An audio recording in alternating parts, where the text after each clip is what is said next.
बिस्मिल्लाहिर्रहमानिर्रहीम। अस्सलाम वालेकुम प्यारे बच्चों, कैसे हैं आप? यकीनन खैरियत से होंगे। मैं हूं आपकी मौलमा मिस आयशा नवाज़ और हम पढ़ रहे हैं उर्दू जमात अव्वल। आज हम सबक नंबर 18 का आगाज़ करेंगे, 13 का आगाज़ करेंगे, जिसका उन्वान है धनक के रंग। इस सबक में आप पढ़ेंगे कि धनक किसे कहते हैं, ये आसमान पे कैसे नमूदार होती है और इसमें कौन कौन से रंग होते हैं। इस सबक में हमारे पास कुल हासिलात ताल्लुम 7 होंगे, जिन्हें हम 4 हिस्सों में पढ़ेंगे। इस्लामी नुक्ता नज़र देख लेते हैं। सूरह आले इमरान में अल्लाह ताला ने फरमाया है, यकीनन आसमानों और ज़मीन की पैदाइश में और रात दिन के आने और जाने में बहुत सी निशानियां हैं अक्लमंदों के लिए।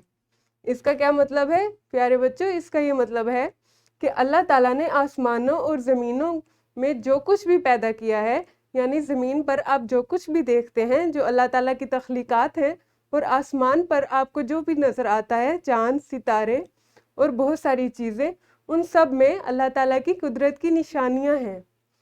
और रात और दिन के आने जाने में भी अल्लाह ताला की कुदरत की निशानी है। यानी ये सब चीज़ें ये गवाही देती हैं कि इन सब को तख्लीक करने वाला और चलाने वाला एक है, वाहिद है, और उसी के हुक्म से सारी दुनिया चलती है। सबक के पहले हिस्से में हम पढ़ेंगे हम आवाज़ अल्फाज बना सकें, जुमले में इस्म, फेल और हर्फ की पहचान कर सकें।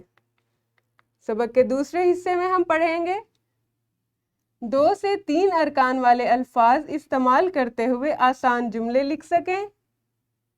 1 मिनट में कम से कम 45 अल्फाज पर मुश्तमिल सादा इबारत रवानी से पढ़ सकें। सबक के तीसरे हिस्से में आप पढ़ेंगे अल्फाज के जोड़ तोड़ लिख सकें, अल्फाज की आखिरी आवाज़ तब्दील करके नए अल्फाज बना सकें। और सबक के चौथे हिस्से में अपने घर, स्कूल और माहौल के बारे में मालूमात जमात के सामने दुरुस्त लबो लहजे और एतमाद के साथ पेश कर सकें, और इसके साथ आप अमली मंसूबे पर अमल करेंगे। ये तो बच्चों ये हमारे सबक की तकसीम होगी। कल से हम अपने सबक का बाकायदा आगाज़ करेंगे इंशाल्लाह। कल आप अपनी मौलिमा को जमात में ये बताएंगे कि आपने आसमान पर कभी धनक देखी है, और अगर देखी तो आपको कैसा लगा और उसे देखकर आपने क्या सोचा। अल्लाह हाफिज़, शुक्रिया।